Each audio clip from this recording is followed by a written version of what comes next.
We're in Shelby Township, Michigan, putting in an underground buried downspout system on a new construction home. No sprinklers, no sod. Now's the time to do this. We're going under the sidewalk right here. As soon as we make this bend, we go into a sediment trap. We got a catch basin right here for the shingle gravel. We have a nice 5% slope, and then we break and we break hard.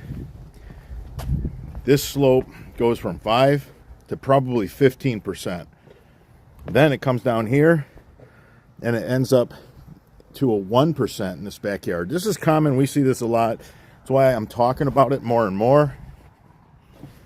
I want to show you what the guys did. I want you to see. I want to explain to you what the men did. They go under the sidewalk into that first catch basin. This is at 5%, then breaks hard. You can see we're 15, 20, 25% slope. Crazy.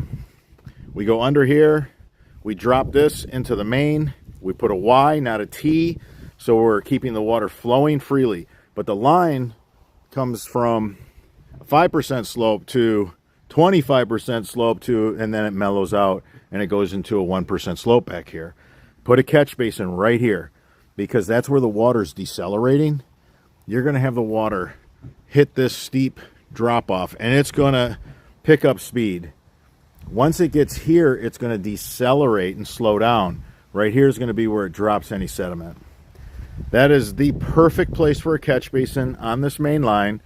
I don't see this done enough. I don't see the pros doing it. And I don't hear anybody else talking about this. So I'm trying to bring more awareness to this. Always put a catch basin where your discharge line goes from a steep slope to a subtle slope. Again, that's where the line is going to clog, because it's going to drop all the sediment right there. It's going to build up and it's going to clog. All right, everybody. Until that next video. If you enjoyed this video, give us a thumbs up. It supports the channel. If you have any questions about yard drainage, leave them in the comments section. I'm your host, Robert Sherwood, and until the next video.